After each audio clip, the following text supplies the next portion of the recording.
Hello and welcome back to Iconic at Bats. This is going to be a little bit different than the first episode I filmed. It was just the at bat, but I figured I'd go back a couple at bats leading up to it to kind of give you guys some backstory, get a sense of where we're at in this game and which game it is. So here we go. This is Game 5 of the 2010 World Series between the Giants and the Rangers at the old Rangers ballpark in Arlington, Texas. Cliff Lee is on the mound right now for the Rangers, the southpaw, and Tim Lincecum was on the mound for the Giants. The Giants are one win away from the World Series. Here, I mean, they have to have the lead after 9 innings. Obviously, that's how baseball works, but it's getting late in the game. The Rangers are really heavily relying on Cliff Lee here in a big moment, big 7th inning. So this is kind of the setup for what happens. Here we go. You can see him and Lincecum really battled it out this game so far. And it's kind of whoever just messes up first at this point. So starters, the lefty, the righty. Similar nights. Lincecum's only thrown 68 pitches. Here's a 1-2. Ground ball, base hit up the middle. Leadoff man is on for the Giants in the 7th. So that was Cody Ross. He was a 2010 postseason hero for the Giants. He came up big in Philadelphia. No surprise here, kind of leading things off with a base hit.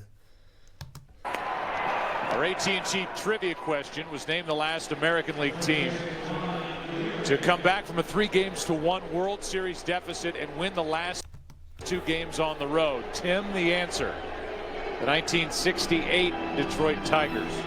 A little foreshadowing, but that would not come true this night.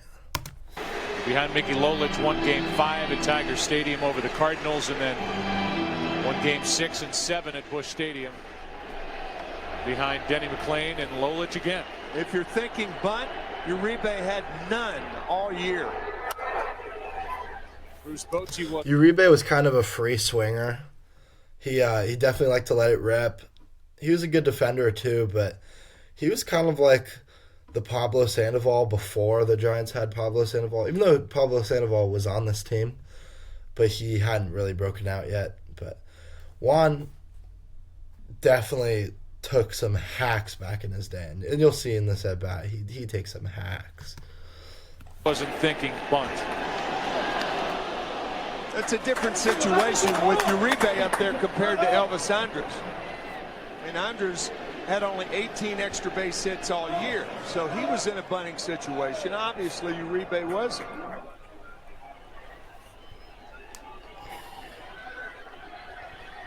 Uribe's 0 for 2. He struck out, flied out. Now he's in the hole 0-2.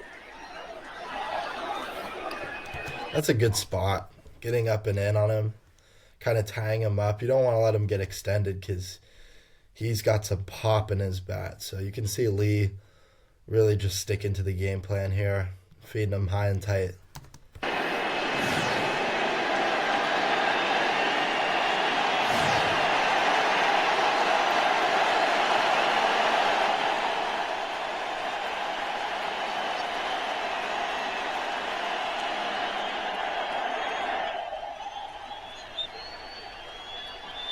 Line drive into center, base hit on an 0-2 pitch. And it's 2 on with nobody out, and the best chance for either team. That's just a mistake right there. You see Lee's face right there. He knows he left that where he didn't want to, and he's honestly lucky he got that ball back. Let's see where he set up and where this pitch ends up. Oh, by the way, that's Benji Molina catching for the Rangers, and the Giants traded him this season so that they could free up space for Buster Posey on the team. And that was a huge decision, but it paid off. So he's set up all the way inside here. They're wanting to go back to that fastball. Or, wait, not that. I don't know if this was a fastball. They're trying to go inside here and tie up Uribe like they did the first 2 pitches. Yeah, I think that was a fastball, but It ends up just a little, they're trying to go here. It ends up, boom, right there. I mean, it's still not the worst pitch. It's on the corner, but Uribe is all the way in the back of the box and all the way as far as away from home plate you can be. So that's kind of like right down the middle for him, and obviously not where Cliff Lee wanted to leave that pitch. Line drive into center. Best chance. Yeah. Too much of the plate for Cliff Lee on an 0-2 pitch. It was a cut fastball. Cut fastball, okay. Down and in, hammered to center by Uribe. Huff, no sacrifice hits all year. And he's at the plate now, 2 on, nobody out. Aubrey's 0 for 2, reached on an error. Aubrey Huff is a very controversial man. We're not going to get into any of the stuff post-playing career. However, in 2010, I think he had the best WAR on the Giants. He was one of their most productive players, and this was a big moment for him. Last time up. Big opportunity, I should say. Big opportunity. So the sacrifice called for in this situation, but you don't have the guy at the plate to do it. Michael Young is in, even with the bag, maybe a step in front of it at third. And the bunt is a good one. The play by Lee for the out. Second and third, 1 away. And it took a good play by Cliff. That's great baseball right there. Nowadays, you would never see this. And people are like, oh, like, we haven't been bunting for years. People have just been swinging for it. Like, look, this is the deciding game of the World Series, and you have a power hitter. They even mentioned Huff doesn't bunt. That's not his thing. And he lays down a perfect bunt here. And honestly, a great play by Cliff Lee to even get Huff at first base, because that could have been extremely disastrous if it was bases loaded, no one out. But that's just great small ball right there, and setting things up for a big moment in Giants history. Lee to get 1 out. What a good bunt by Aubrey Huff. How about that? A sacrifice bunt. Name me 5 major leaguers right now that could do that. I mean, I'm sure you probably could, but it's just a lost art of the game, and it's interesting to see how even just a couple years ago, 14 years ago, so still, but how much in play in big moments the bunt could be. So his first of the year in what could be a Giant clincher. That's unbelievable. 2-run homer last night, a bunt tonight.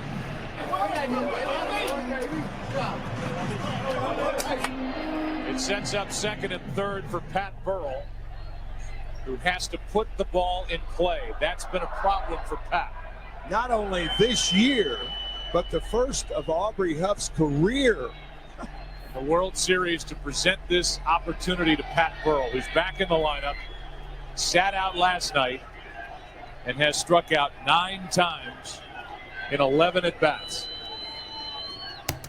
Yeah, so Burrell's kind of in a tough situation here. He's really been struggling, as they mentioned, and he actually had a great season this year and was kind of a power bat in the bottom half of that Giants lineup. He's one of those guys that they picked up this season off waivers, and it really paid off for him. But this was definitely a tough situation for him, even though he clearly has the advantage over Cliff Lee going into this at-bat. So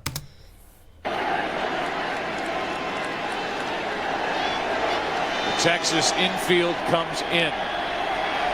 Remember, Cliff Lee has been staying up on Burrell. Burrell, a low ball hitter. He goes up for the strikeout or the swing and the miss. I love the random shots of the Giants bench. You can tell like how excited they are and kind of like superstitious. Like, I'm sure all of the guys moving to one side of the dugout here was a little like superstition thing they got going.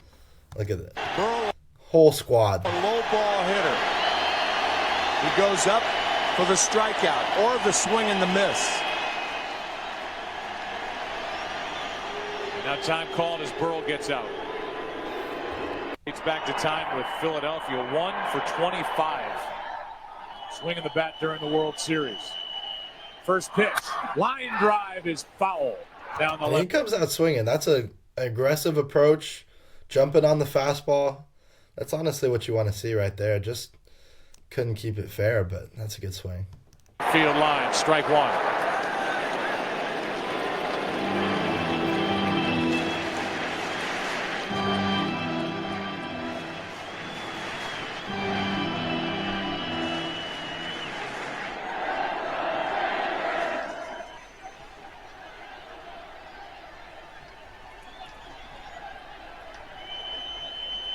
The 0-1.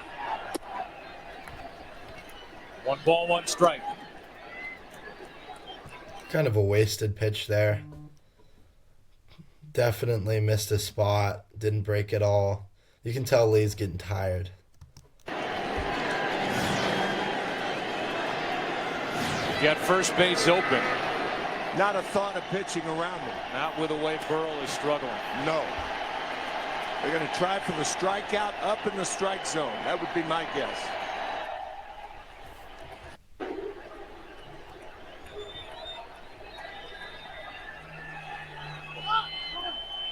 Time called again at the plate.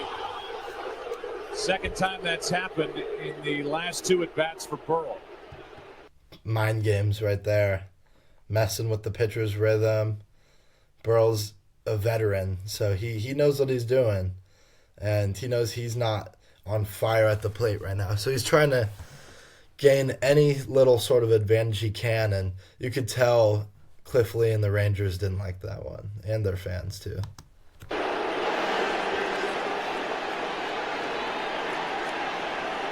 Pat Burrell could erase a lot of postseason frustration with 1 swing right now. The 1-1. Breaking ball misses. That's a great pitch right there. He just missed the one before, left it way up and outside, and he spots it, executes it. But honestly, that's a better take from Pat Burrell. You know, you saw he jumped on the fastball first pitch, just let 2 curveballs go. You know where his approach is at. He's trying to hunt a fastball, something that he can drive into the gap, and he's sticking to his approach here. So.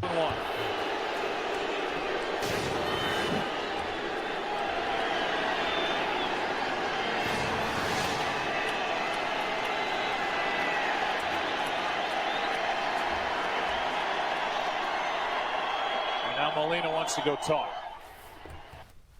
He threw the breaking ball away, did O'Day, for the final out of the 8th inning. About keeping the ball up to Burrell. The 2-1. Strike 2. That was up 84 miles per hour, 2-2. He pulled the string on him there. That was a changeup. He left it high, which is dangerous, but you could see Burrell was way out in front and missed it.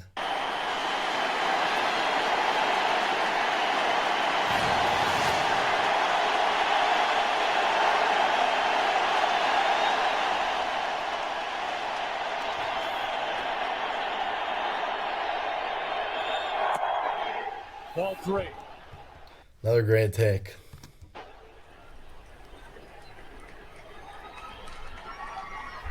Pat Burrell was at the mercy of where that pitch was going to end up, and it ended up out of the strike zone. Could not pull the trigger.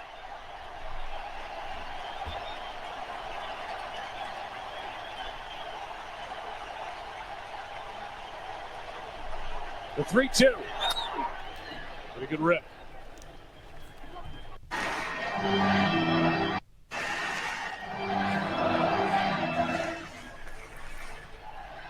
Base hit by Ross, base hit by Uribe, a bunt from Aubrey Huff.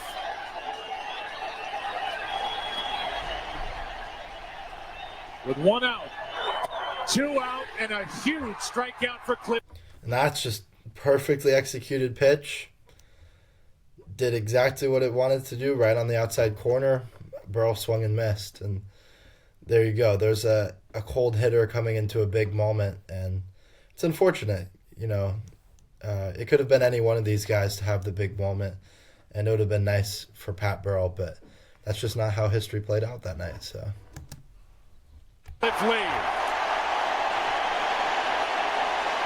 Burrell turned around and asked Jeff Kellogg, strike? It looked like a cutter away, outside part of the plate to get Burrell. It was a cutter away.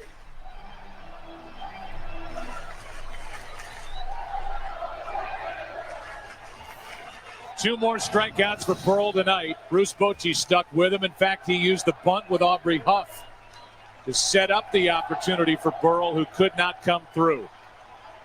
Now it's Renteria right on top of the plate. Ball one. Little backstory about Edgar Renteria. In 1998, it might have not been 98, when the Marlins won the World Series in the 90s, he had the walk-off single up the middle to win the World Series in the clinching game. He's not very well known, I feel like, and he's such a postseason hero in general.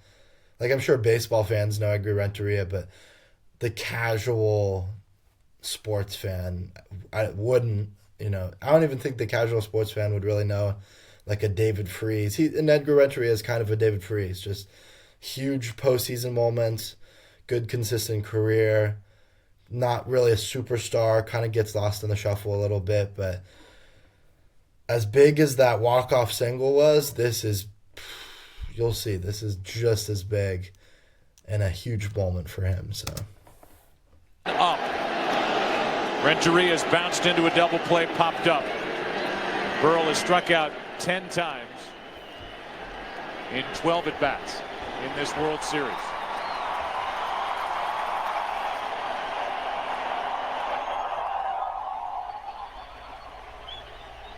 Renteria, ball two. Now you don't have to throw Renteria a strike. He's a much more dangerous hitter than Aaron Rowan, the on-deck hitter. And you do have first base open, and I think that comes into play right now. And that's just foreshadowing, really. You don't have to throw him a strike, clearly. Rowan was a good hitter, but he was nothing to what Renteria had to provide. And, yeah, definitely Lee should have pitched around him. But if you're Renteria, you may think about going out of the strike zone to pick up an RBI. He's a good bad ball hitter. The 2-0 is hit high in the air to left center field. Back is Murphy on the run. 3-run home run, Renteria. And a 3-0 San Francisco lead in the 7th.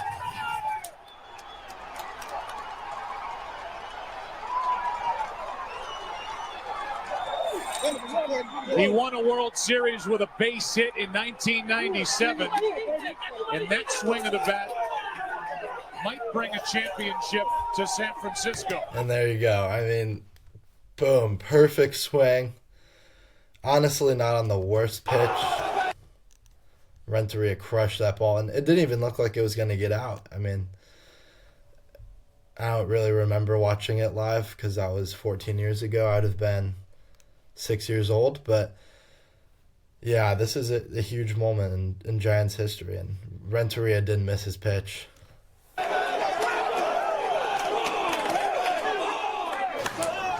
Burrow, you can understand pitching to him. I don't know about Renteria. Completely missed a spot. Benji Molina set up outside. Burrow, you can. He's probably thinking, hey, let's go to that cut fastball on the outer half, kind of like they did to Burrell in the at-bat before. And Lee executed to Burrell, but he missed this spot. I mean, he's thinking, okay, like, let's get this ball off the plate over here, and it ends up right in Edgar Renteria's wheelhouse. I can understand pitching to him. Boom. I don't know about Renteria. And that ball barely got out, but it still counts all the same. So.